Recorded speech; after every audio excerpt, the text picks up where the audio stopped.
Handmade by Chewbacca himself, Chewie's bowcaster is a weapon that pays tribute to an ancient weapon design prevalent in Wookiee culture. Though most bowcasters are traditionally made of wood, Chewie's expertise with mechanics and engineering allowed him to create a design using the power pack from a standard Stormtrooper blaster, along with an automatic cocking feature that traditional bowcasters lacked. Unlike many blasters, Chewie's bowcaster shoots physical ammunition in the form of quarrels, a metal projectile enveloped in plasma energy. These quarrels gain astounding momentum due to the two polarizing orbs balanced on each end of the bow, which provide a magnetic field that boosts the quarrels along the barrel of the bowcaster. Due to its physical ammunition payload, Chewie is required to carry ammunition with him at all times, stored within the pouches on his bandolier. Bowcasters are much more powerful than a standard blaster, and require a Wookiee's strength to shoot accurately. Well, sometimes. Can I try that? I like this thing. This is not a news show. It's a talk show. We do not give financial, legal, medical, or any kind of advice. We are not responsible for the actions of our listeners. You are responsible for you. If anything offends you, we were only joking. Promise.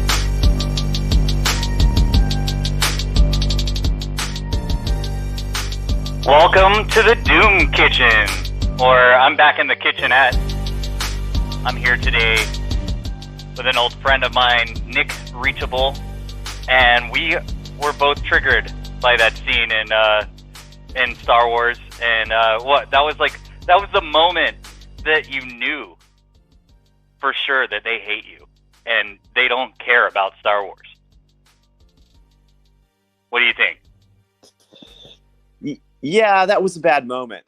All of us who grew up with Star Wars and West End games and all of the expanded universe stuff through the 80s and the 90s, we knew they were just saying, this is not you at all. This deadbeat dad who can fire a bowcaster.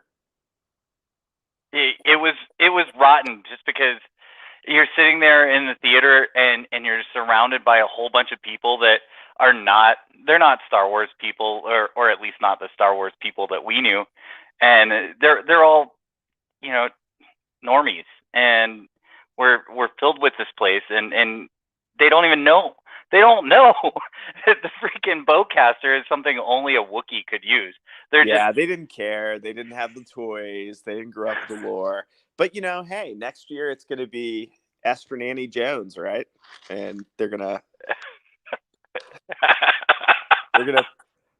pass the tampon on. Esther Tranny Jones.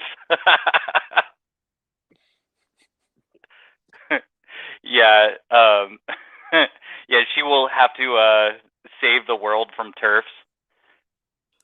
That's right. by finding some artifact and just giving it away to a certain group of people with long noses. Well, did you see this Bruce Willis stuff this week? That Bruce Willis has sold his twin to basically be hoard out. Like we can now see Bruce Willis in movies that Bruce Willis was never in. Yeah, I did hear about that. That they have this CGI thing, and Bruce Willis is vaccine injured, so he's going to be gone soon. So I think that's one of the reasons that they did that. But this was a company out of... He was in those 12, 15 movies in the last couple of years. He's married to a young woman. They're basically ripping him off. Oh, just milking him for everything that he's worth as he declines more and more. No, absolutely. He would show up to these shoots and be on set for 2 days, one day, and then they would have to manufacture an entire movie around him. And that's why if you go into IMDb, in the last couple of years, he's been in 17 movies that you've never heard of. Well, that was what was happening. I'm sure he's in, they probably are using him in video games and stuff as well. I don't know. But I guess they can now. Yeah. Oh, yeah. It's a Russian company, isn't that right? I don't know. I'm just wondering how long until Disney owns every 80s action star. Yeah. that's kind of how we were going to go here is talk about Disney and how they bought every single nostalgia brand that we grew up with and turned it into poop. Yeah, it's astonishing. And like the one, like the brands that they didn't buy are like, this is the terrible thing, right? The brands they bought, they've driven into the ground, and then the brands that they didn't buy, like, committed suicide. Like DC is now going to be franchising out its comics. It looks like that's what's going to happen. So like they didn't completely like, I mean, Warner owns it, but I mean, what's the alternative? It's like Disney or death. Yeah, yeah. And are people watching it anymore? Since they've wokeified everything, that it's anybody that's like us is not into it, and then there's all of these new people that they're trying to shove it in the face of, and No, they that's can the sell question. it with. I don't think people are watching She-Hulk. No, I don't think so either. I mean, I guess there's people hate watching it because I get a weekly report about what's going on in She-Hulk from Brad Binkley and Cam Harless on the Propaganda Report, and they talk about the She-Hulk moment of the week, and usually it's something extremely cringeworthy. Well, I think that there was one week where they didn't have anything, so only one. Well, here's the weird thing. Are we in now a media ecology where like the product is not the product, but it's the product cycle involved in hate watching stuff? Yeah, I think that's how it works. So they took everything that we grew up with, everything that we have soft feelings for, and then they turned it into poop, and now it's and they shoved it in your face as well. They did it. I know that it was done to demoralize us. It's something. There's something to that, you know. And what do? Do you just I've heard the idea of watching the old stuff, you know, like just going back and watching the old X-Men cartoon. Although they weren't perfect, they were still pretty awesome for Saturday morning cartoons. Yeah, they adapted some of those great Claremont storylines. They were good. That was good stuff. And then what? The old Warner Brothers Batman that we watched, you know, before Tiny Toons or after, I can't remember, whenever, back in those days, whenever, we were probably about 13 or so. Yeah, that show holds up. It's a good show. Yeah. Or was it, Batman, it was the animated Animaniacs. series? Yeah. Oh man, it was solid. It was really fun, and it gave you the feeling like you're in the world. But well, it's a question, Andy. I don't know. Like, do you find yourself where you can't enjoy mass entertainment anymore? Is it like, are you so disaffected from like mass entertainment? Like nothing can give you pleasure that's coming out of this? Yeah. Exactly. I've been beaten down by this ridiculous culture war so much that whenever I see it within everything that I grew up with, that it's I can't even watch it, and I don't want to support the companies because the companies have showed us exactly where they stand. So here's a crazy thing I was thinking about the other day. I looked up Dukes of Hazzard, and I was like, what is the history of Dukes of Hazzard? And it ends up being like the idea of a Jewish guy in New York, and it's produced in California, and it's manufactured for people, you know, basically south of the Mason-Dixon line. So like, obviously there's this entire media complex that's producing an imaginary, like, sort of like world for like the South. Like you could like, we could grow up and we could play with our General Lee toys or whatever. Is it merely that like these people like just decided they weren't going to produce entertainment for us anymore? Or is it deeper than that? I wonder if other generations have had the same thing.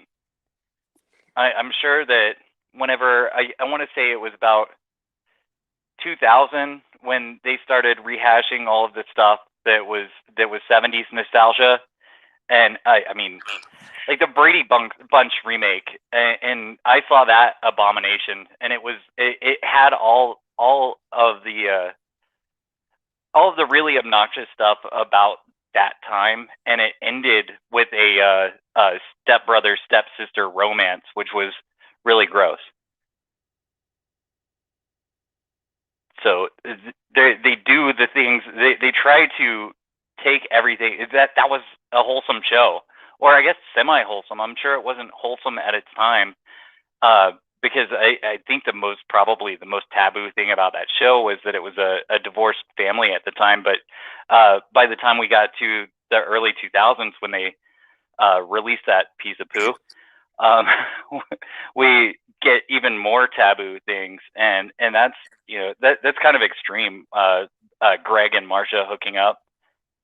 Oh, I don't remember that at all. Wow, I need to go back and see yeah. that. Yeah, it's the same ideas that they're trying to promote through other things. There's been this stepbrother stepsister grossness that's being promoted for the past decade or so. Well, I was thinking about this the other day, like how quickly it can change. Like, let's say it's 1966 and you turn on your television, right? If I'm not mistaken, you could still watch Mr. Ed. You could see like Wilbur and a talking horse. And then you turn on your TV 5 years later, and it's Archie Bunker and All in the Family. Great show. I mean, that's a pretty quick turnaround, right? Like, yeah, 6-7 years in pop culture, and you're like, wow, I'm in like a completely different world. It seems like we passed through one of those things.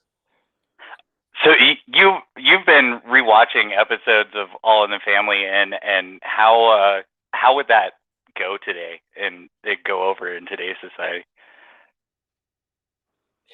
Yeah, that's a crazy thing, man, because like the producer Norman Lear, his politics are clearly like on the left, and Archie is clearly on the right, and there's a lot of like mockery of Archie, and yet you still see the reasonableness of Archie at times. I think in watching those episodes again, just the craziness is that you could talk about things like a classic example of this is B. Arthur, who went on to be in Golden Girls, like, and that's probably what she's known for now. But in All in the Family, she played this cousin of Edith named Maud, and she was this crazy Rockefeller, Franklin Delano Roosevelt liberal, and she was the anti like Archie. But when you saw her, you realize she was foolish, right? And Archie could be foolish, but there's no like. But the show kind of like was there's this median American kind of thing, and it's like we don't like see any entertainment that really makes fun of the left. That's what's like that's what I see as being completely absent. Like you watch like All in the Family, and there's the nephew Mike Stivic, who's like a total like Libby, the pinko meathead kind of guy, and you don't like him. You like Archie more. And even though you might be like, okay, occasionally Mike says something that's reasonable, you're still like, I hate the guy. Like you never see there's nothing in popular entertainment that ever asks you to like dislike a liberal. I think it's because they take themselves way more seriously than they should be taken. That's why they overreact to everything. And anytime somebody says something that's off the reservation, they're calling for their heads. Kanye yesterday came out with a White Lives Matter t-shirt. Yeah, and they're freaking out right now. They're apoplectic. They're just no shit, all dude. over That's the place. Been, like, I was curious for how long that would be on the front page of TMZ. It's like every damn moment of the last, like, TMZ is like clickbait, the fastest thing they can find, and that was like clickbait gold. Yeah, I thought it was pretty amusing. I tend to have my social media curated in a way that I don't have to deal with the blue checks, and I don't have to deal with them as much because I don't interact with them too much. But if I do, it's I can stir up a little bit of a shitstorm and then do my best to mute and avoid. Just there's there's so many people that if they're not bots, they're still bots because they just repeat the line no matter what. So they're completely programmed. So let's see. No, I'm with you, man.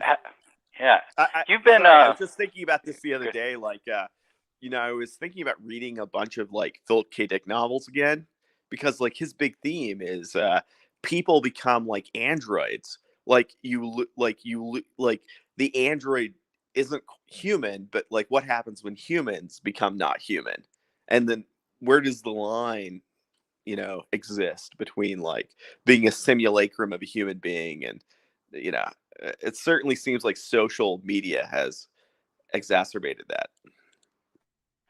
Right. In fact, that's what the transhumanists at this point are on about is the machines are they want to create a society of machines that are tainted with human stuff. So it's human tainted machines is what they want us to devolve into, and that's pretty creepy, especially when you see the metaverse and how they kind of want to just plug everybody into that. What show was it? I was listening to a show the other day, and they're talking about the metaverse was too late because if they had been able to get the virus panic that they had a couple of years ago at the same time as the metaverse, then we probably wouldn't see as many people. They would just all be just plugged into their machine. That's a crazy thought. Yeah. They pulled the trigger early, I guess. Or at least that's what we speculate. Yeah. Yeah, they pre-ejaculated. That's astonishing. I think that the reason they did it is, well, they're like, yeah, we'll just come up with another virus or, whatever, nuclear war. Who knows? Yeah. Yeah. So you found a solace in the old stuff lately, and you've been going through a wealth of comic books, as in the Judge Dredd series. Yeah, I mean, I really like the early stuff from like the late 70s up until like 85, 86. It starts from like for my taste, it starts to like go down after that. I mean, a lot of people think it picked up after the 90s or in the early 2000s, but there's just so much like pop culture that we can enjoy that's old. I kind of feel like the future is the past for me. But hey. Yeah, that's a good way of looking at it, and same with music. I mean, with this whole culture war that we have going on, I've been a fan of The Cure since I was a 8-year-old kid, and I get an email that's like, hey, we're doing this big concert benefit for the Ukraine and giving all our money for Zelensky's cocaine habit, and so I don't get too excited about that. I'm like, well, I can't listen to my favorite band now, or I don't want to. And that's why at the end of the show, I always promote somebody or try to promote them. Not that I have such a big forum or anything like that, but at least I'm exposing the right people to people that are making music that is about the scenario that we're going through, that is not going to be promoted by the mainstream in any way whatsoever. Yeah. I think that's good. Like, promote these other forking paths. One of the things I think about is there's Chesterton, the British writer, Catholic, whatever. He has this long poem called The Ballad of the White Horse, in which he says the world has ended many times before. So to think about the apocalypse as something that has happened in the past over and over, instead of something that is happening in the future imminently, is like kind of is somewhat comforting. This is kind of weird. Like, this is weirdly, we were talking about Star Wars. I don't know if noticed, but did you see that, like, where Luke was on that island and Rey goes to see him? Do you know what that island was? No, I don't. Yeah, so that's Skellig Michael. That was the island where Irish monks preserved like the religious text of the West. And oh, really? In the Dark Ages, yes. So as like the Roman Empire collapsed, they were on that island with their books, preserving the heritage of like Western culture. So then what do? They put Luke on actual that island, like, and then they betray him.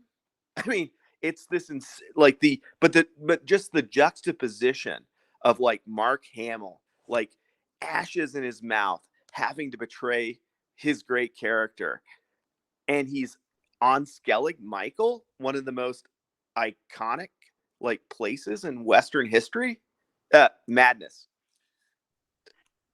I wow, I didn't know that at all. And it wasn't just betray himself or betray his character. They were betraying us. And then Mark Hamill comes out. It's funny because that's a library, and Mark Hamill came out just a few weeks ago talking about making sure that all these crazy trans books stay in libraries, the things that have how to perform certain sex acts and things like that to stay in libraries.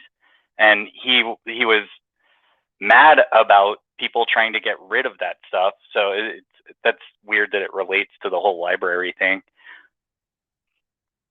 Speaking also of Mark Hamill, he was part of the reason that the Batman series that we talked about just a little while ago was great. The Joker was I used to say that Mark Hamill's the best Joker. Now it's I don't even know who to say that is the best Joker. No, I think Caesar, maybe. For me, he's still the guy. He nailed the voice. He had he's still a remarkable voice actor. Too bad his politics are so shit. Well, yeah, it's I don't want to support anybody that's not that's holding us back in a way, or just preventing things from getting better. And I think that's really what most of these people are doing. They're not necessarily holding us back. They're just preventing us from uniting and saying no to what's coming. And what's coming, they definitely use the cultural vehicle in order to steamroll us. Well, dude, here's the thing, right? We're in a weird like moment when all of these dudes, all this culture that we feel loyal to is now like all these guys are like 70, 80 years old. Like what happens when all these fuckers are dead and then there's no like real warmth around like the old stuff because it's all gone. Like we're like in the we're like it's the last like the last like fart of 20th century mass culture, and people are just trying to inhale as much of it as they can. Yeah, it'll just all be created by AI. In fact, the music I made for the show, I didn't actually make it. I used AI to make the music so that I wouldn't have to deal with rights, and to get artwork done really quick. I just used one of those AI art generators, and I think everything is going to convert to AI in some capacity.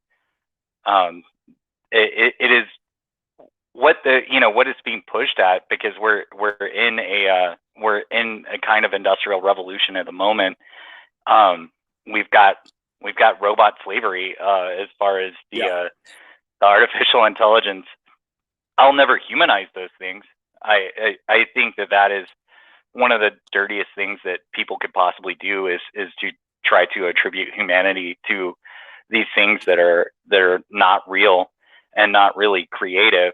They're just taking what's creative about us and spinning it around and making some sort of as a computer estimation of what we might like. And maybe all of the art is going to be pushed in that way. Soon we'll see a Batman series that's just completely made by algorithms, and that's going to be maybe a little better than what Warner Brothers has been doing lately. Yeah, I don't know, man. It's strange. I mean, you think about like what does it mean to enjoy a piece of art? Well, there are like some analytic institutions that are involved. Like you have to think there's a product, there's a maker of the product, there's an author or an intelligence behind it informing it. etc. So, like, what are you going to do? Are you going to impute that authorial function to a computer, something that isn't human, right? I don't really want to play that game. Right, and yeah, they want you to do that though. I mean, they've got these AI girlfriends for people on. It's some app where people are texting to their AI girlfriend, which is got to be really lonely and sad and pathetic and annoying, all at the same time. Just imagine it's not just a woman. It's a computer's estimation of a woman, so it's going to be even more annoying. So you could basically have an AI escort. Yeah, and basically that's what it is, because if they want to upgrade it to take the relationship to the next level, they have to pay some money. Yeah. So some things work the same way in the real world as they do in the computer world. But yeah, attributing humanity to these things, I think is a huge problem.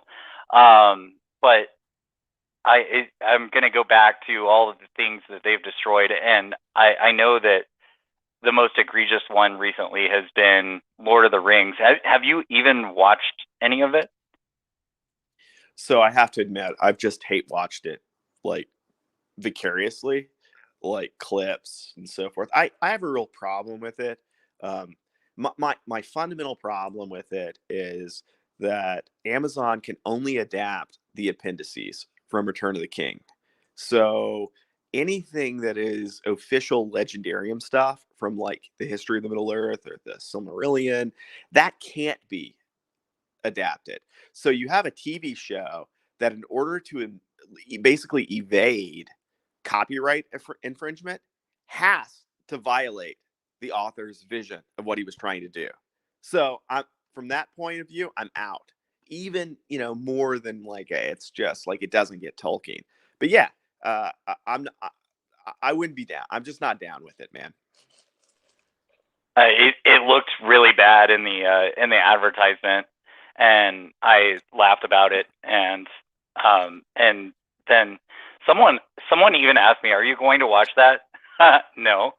Well, dude, it's And sort of like, I mean, go back and like read like something like Aristotle's Poetics, and when he rates everything, and he says the least important thing is spectacle.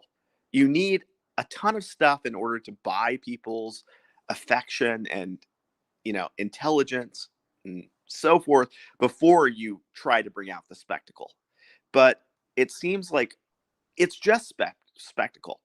There's nothing else beyond it. You look at it and you see, oh, well, that looks a little bit like, Jackson's movies, but it's just empty. It's sort of like if you were to step onto like a set and there were no actors and there was just the set. That's what it seems like to me. yeah, a lot of movies have been like that for maybe at least 20 more years of just giving them the special effects fireworks show instead of giving anything that means anything. But this is Lord of the Rings. This is one of the greatest things ever produced, and all of a sudden we're watching black lesbian dwarves do weird stuff, and then No, yeah, man, it's yeah. ridiculous. I think back like when the Jackson trilogy came out, and we were like, well, we're not going to see Saruman die, or we're not going to see the Shire at the end of the trilogy, or we're not going to see Tom Bombadil. Like, people got really upset over stuff like that, and now you're like, wow. If those were our problems. Yeah. So yeah, they aren't going to give us anything that we want to see, that we wanted to see on the screen at all. They the last movie series, they just embellished The Hobbit as much as they possibly could and stretched it out into 3 movies so they could really milk it. But they did a good job with Well, Tolkien is an unwinnable proposition because he explicitly said, "I'm creating an ethnocentric fantasy." This is an ethnocentric fantasy about Little England. And then you're like, okay, let's actually try to like make that ethnocentric fantasy multi-ethnic.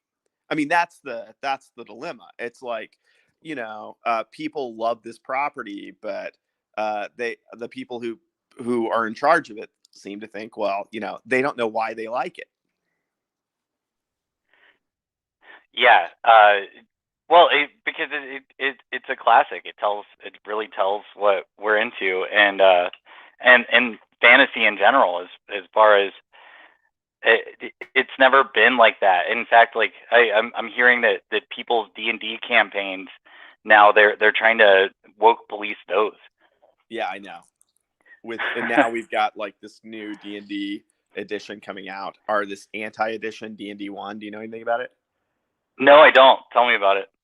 Well, D&D has basically decided that they're done with editions. From now on, for as long as human beings exist, there's going to be one D&D, and that's going to be called D&D 1. But it's going to be a variation of D&D 5th edition. So it's going to have stuff like advantage dice, inspiration, hero points. From what I understand, I've never really been that much into 5th edition. But of course, there's all the woke stuff. Like we need to rethink things like race and, bleh. So, how oppressed are you in this fantasy world where everybody is oppressed? That's right. Orcs and goblins are essentially like crypto colonialized people who are oppressed. Really? I mean, that's the argument, right? That like it's a fantasy. Like I can basically go and kill the Indians or the blacks or whatever and not feel guilty because they're orcs. I mean, that's the argument. So now we need to like really make that people conscious of that fact. It's definitely flipped into to Wizards back in June. I play a lot of Magic, as you know, but I guess the audience doesn't know. And I got an advertisement from Magic that you could get these alternative cards with gay stuff all over it. Oh no! And, really? Yeah. So they changed. They took all of their gay characters, which I think they've been doing that since about 2010. They started slipping that into the game, or no, it was about 2014. Yep, 2014. It's always then whenever everything shifted to that. So 2014, they started making all these characters be gay, and then they started doing their gay art in June, and you could buy the special edition where it's the alternative card art where the gay characters are getting married and doing drag shows for 5-year-olds. I know.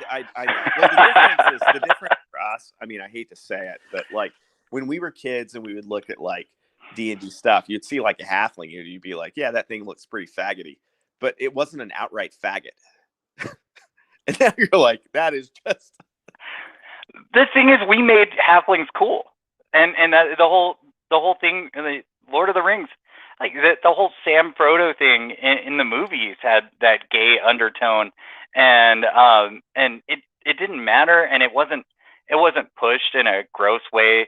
But the thing is like that's a class difference in British culture, right? That's the commissioned officer and his batsman are like, that has to do with like the difference between the way we like sent out like people to fight our wars and the way they sent people out to fight their wars, and like a highly class culture versus our hiddenly class culture. So I don't know, like I do think that like Elijah Wood and Sean Astin kind of pushed it because they didn't seem to get it, and it was like, wow, that's kind of gross. Like, kiss me, Lord Nelson. Didn't like that. but I mean, in the books, I never got that. That's not the impression at all. Yeah, they didn't make it happen on the screen though. You could feel it, but you didn't see it. It wasn't overt or anything. And now I'm afraid that it would be overt. And yeah, I'm staying as clear away from the new Lord of the Rings series as possible. Just as I've stayed away from the recent Star Trek stuff. Have you gotten into that? Okay, so I tried to watch this is hard for me, man. I like go and then get snake bit, but the most recent one, it's kind of the best, except they made the Uhura character this super genius. Do you know about this last season? No idea. Okay, so what it does is it tells the story of Captain Pike. Captain Pike was the captain of the Enterprise before Kirk, but he has a tragic death. We know this because of like the original series and this two-part episode that was created basically from a pilot episode of Star Trek, TOS. Anyway, they're playing with that convention, and it's not as bad as like the other stuff, but there's enough in it that is just like I can't take it, you know? Right. Yeah, the Stacey Abrams coming out with the gappy teeth. Of course, I saw that, and that was insane. President of Earth? No, I know. please, I know. never make that happen. And how it relates also to because they had the series with Scott Bakula. Now they're doing a continuation of Quantum I thought Leap. that was trash too. Of course, but because that had the whole that was the series that had Vulcan AIDS. What? You don't remember that? No. Enterprise? Yeah, basically there was like this entire Vulcan AIDS subplot. Dude, you should be happy you missed it. Yeah, I watched the first couple episodes of the series and then the around the season finale. So, and I didn't really give it love and attention. I was too busy living my life at that time, and yeah, you kind of checked out around like Voyager. That was the last like you were really in for. Oh yeah, true. Yeah, I spent way too much time with that. But it really wasn't terrible overall. It was. Yeah, I mean, none of them measure up to the original series or Next Generation, which, but I had a lot of fun with Voyager and Deep Space Nine, and the '90s they were just better times. But it was the beginning of the end. All of the stuff was set up to fall. No, I agree. You look back and you can see all of the seeds.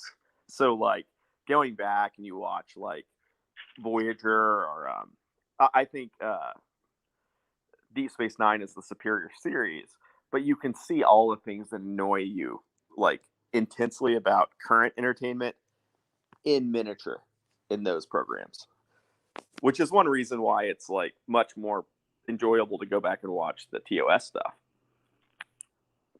Or I guess in a way it's fun to watch this stuff and see where they seeded something and how it grew into whatever monstrosity it is right now. But I was going to say about Quantum Leap because I see that they're doing a continuation of that series, and now I'm thinking back on how I felt about the show, and I loved it when I was growing up, and now I think, okay, so Sam was leaping back to make sure that the liberal thing happened. So it was, it was always some kind of, it was always a cudgel used for political things as well. And I didn't even think about it watching the show, but now looking at it with my 42-year-old eyes, I'm just like, oh, okay. Yeah, this is this is what's happening here. Element. This is clearly a show that has a leftist kind of agenda. But like I think about like the people who were able to enjoy it, like my grandparents who were really conservative. They didn't make it impossible for them to enjoy. Right. Because it was generally grounded in like human situations. So you didn't feel like you were merely watching a political allegory. Occasionally it was, though. I mean, there was like a Weatherman episode, and I think that's inferior Quantum Leap. I think that's where it isn't as good. I think the great episodes are the smaller episodes. Yeah, where he's in a small town and everything's sort of self-contained in there.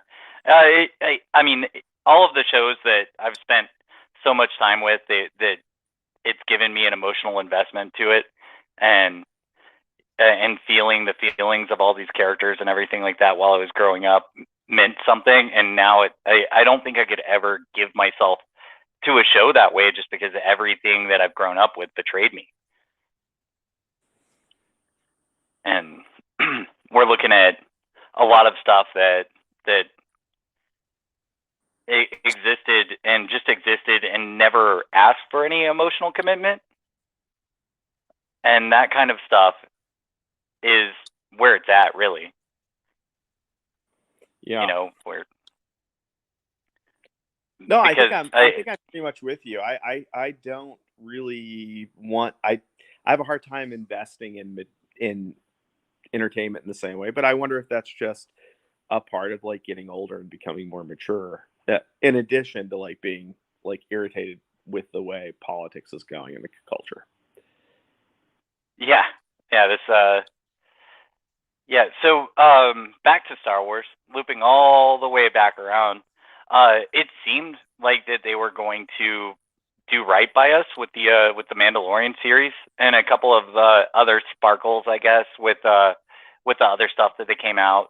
Rogue One seemed okay. I wasn't really upset by that one. I was definitely upset by the Solo movie, but Rogue One seemed all right.